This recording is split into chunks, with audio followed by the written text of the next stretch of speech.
Official claims said the 500-foot crane at 400 Central couldn't be dismantled before Hurricane Milton. Yet in just 6 hours, 2 identical cranes on the same site were safely taken down. Governor DeSantis stood in front of the wreckage and declared, "I don't buy it." With $50 million in damage and the fate of a century-old landmark hanging in the balance, why was that third crane left standing? And who is truly responsible? The answer challenges everything we thought we knew about the $50 million Florida crane collapse 2024. At 7 in the morning on Monday, city officials sent a formal request to the contractors at 400 Central, asking for immediate action on the tower cranes as Hurricane Milton advanced. Emails and internal logs confirm the message reached site supervisors for Red Apple Group and Suffolk Construction before the workday began. By early afternoon, 2 of the 3 cranes had been fully dismantled. Construction forum posts and drone data placed the removal window at roughly 6 hours. 6 hours, according to the available removal record. Crew dispatch records referenced in city statements show specialized teams worked through midday, coordinating with Liberty Companies, the crane owner, to secure the site. Yet the third crane remained untouched. Project managers publicly cited a lack of available specialist crews for that unit. That claim was repeated after the collapse. There is no documented shift change, no recorded equipment failure, and no last-minute order in the available logs. The final entry in the city's emergency dispatch sheet, time-stamped just after 10:15 p.m. on Wednesday, records the moment the remaining crane failed. Each step in this timeline is preserved in digital correspondence and official logs. But the reasoning behind the decision to leave one crane standing, despite the rapid removal of the others, remains absent from the official record. Governor Ron DeSantis stood at the edge of the collapse zone and dismissed the official explanations. In front of cameras, he challenged the narrative that technical barriers or scheduling made crane removal impossible. He pointed to the state's own emergency response as proof of what can be accomplished under pressure. He said they say debris takes 6 months to a year, yet we cleared 40,000 cubic yards from Pinellas beaches in 72 hours. Things can be done. You just have to have the wherewithal to want to do it. The governor's words cut through the standard justifications, reframing the decision as a matter of willpower rather than logistics. He did not mince words about the role of the contractor. "Most people take cranes down," he said, implying that Red Apple Group and Suffolk Construction failed to act when it counted. This was more than political theater. A sitting governor publicly assigning blame to a private developer on the disaster site itself sent a message that the collapse was not an unavoidable act of nature, but a preventable failure. The implication was clear. With the right motivation, the outcome could have been different. The Liberty Tower crane at 400 Central was engineered for hurricane country. Manufacturer specifications set its wind resistance at 110 to 120 miles per hour, a figure echoed by the city building department and the crane owner inspection reports. But those numbers only tell part of the story. The critical safeguard in high winds is the Weathervane mode, a system that lets the crane upper structure pivot freely, aligning with the wind to reduce pressure on the mast and jib. The crane manual shows this safety feature is certified effective only up to 100 miles per hour. Above that threshold, the slewing mechanism can seize or lock under load, transforming the entire structure from a flexible sail into a rigid lever. The Weathervane limit is the key technical detail. When the slewing gear jams, the upper assembly can no longer rotate to face the wind. That loss of freedom turns the tower and the jib into a fixed surface, and the wind force is concentrated where the structure is weakest. A mechanism designed to relieve stress becomes the point of failure when it cannot operate. As Hurricane Milton swept over St. Petersburg, wind sensors at the city airport recorded gusts peaking at 101 miles per hour near ground level. Meteorologists estimate that at the crane 500-foot operating height, gusts likely reached 115 to 130 miles per hour, well beyond both the Weathervane limit and the manufacturer-rated comfort zone. Forensic wind logs and engineering analysis point to a sequence where the slewing gear became overwhelmed, freezing the upper assembly in place. The tower and jib, now locked against the wind, absorbed the full lateral force of the storm. Within seconds, structural failure cascaded through the mast connections and the base, sending more than 200,000 pounds of steel and concrete crashing into the Tampa Bay Times building. This was catastrophic mechanical failure caused by wind speeds the system was never meant to survive. The collapse was not the result of a single missed step. It was a chain reaction. A safety system exceeded, a mechanism seized, and an entire assembly pushed past every engineered safeguard. Historic. The Tampa Bay Times building, a fixture in downtown St. Petersburg for over a century, became the epicenter of devastation when the Liberty crane collapsed. The 500-foot tower tore through 8 floors, carving a vertical wound through offices, archives, and press rooms. In the hours that followed, rain poured through the breach, soaking equipment and files.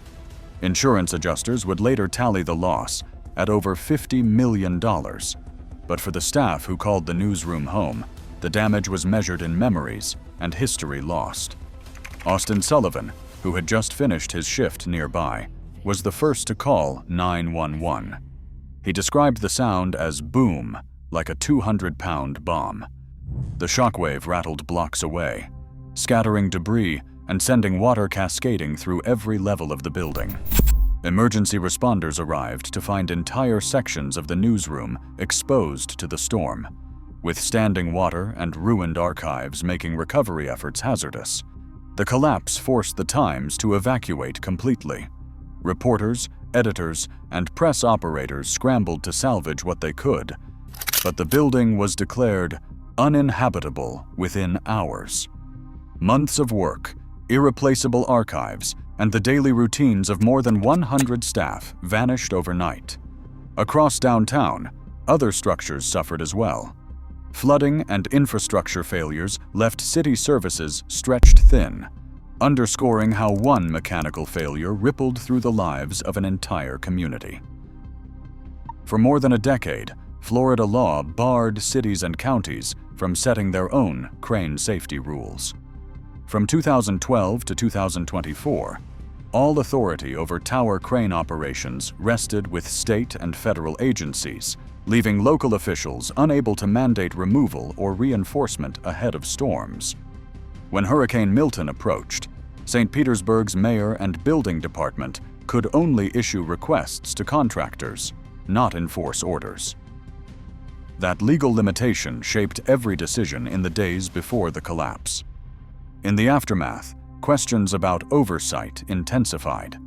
The Occupational Safety and Health Administration, the federal body responsible for workplace safety, issued a statement.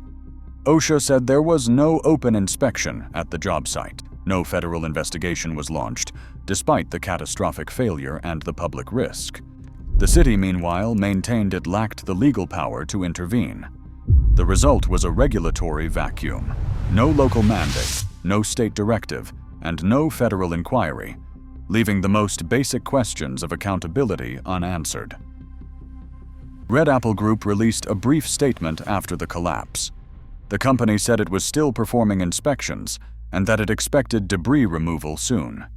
Silence marked the response. The statement answered nothing.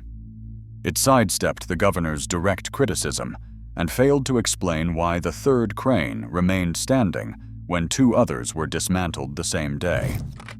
John Katzimatidis, the CEO of Red Apple and a prominent New York developer, has previously donated to Governor DeSantis. Those political ties have drawn scrutiny in local media and remain unaddressed by either party. City building manager Don Tyre offered changing explanations.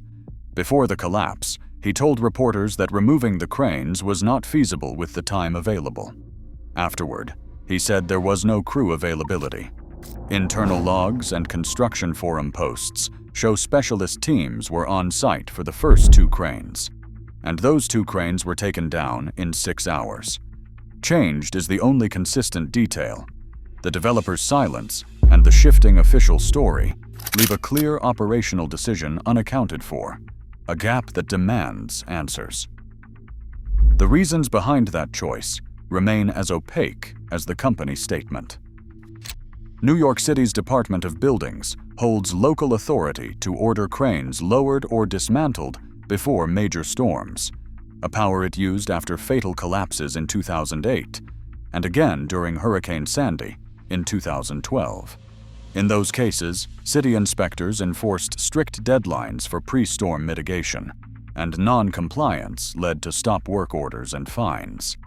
After Sandy, regional rules required cranes to be lowered and placed in certified Weathervane mode ahead of hurricanes, a standard now echoed across several coastal cities. Federal oversight also set a precedent. Following the 2019 Seattle crane collapse, OSHA opened an investigation within 24 hours and published interim findings inside a month. In Florida, that level of intervention was absent until lawmakers passed SB 180 in May 2025. The new law mandates cranes be lowered or secured 24 hours before a hurricane, requires certified Weathervane operation, and demands hydraulic boom retraction. Ironically, these basic protections, now required statewide, had been blocked by law in Florida for over a decade, until disaster forced change. Over $50 million in damage, a historic newsroom left uninhabitable, and a 500-foot crane that fell when 2 others were safely dismantled in just 6 hours. These are the facts documented in the aftermath of Hurricane Milton. The city's building manager said removal would take weeks, yet drone footage and timestamps show 2 cranes came down in a single afternoon. Governor DeSantis publicly challenged the contractor, saying most people take cranes down. OSHA confirmed no investigation had been opened, and local officials pointed to a decade-long state ban on crane safety rules. The developer, Red Apple Group, did not address why the 3rd crane remained. In May 2025, Florida passed Senate Bill 180, mandating new hurricane crane safety standards statewide. Yet the central question remains unanswered in official records. Why was the 3rd crane not prioritized for removal when it was possible? The collapse at 400 Central exposed a critical gap between what could be done and what was chosen. Today, the consequences are visible and the regulations have changed, but the decision behind that final crane remains unexplained.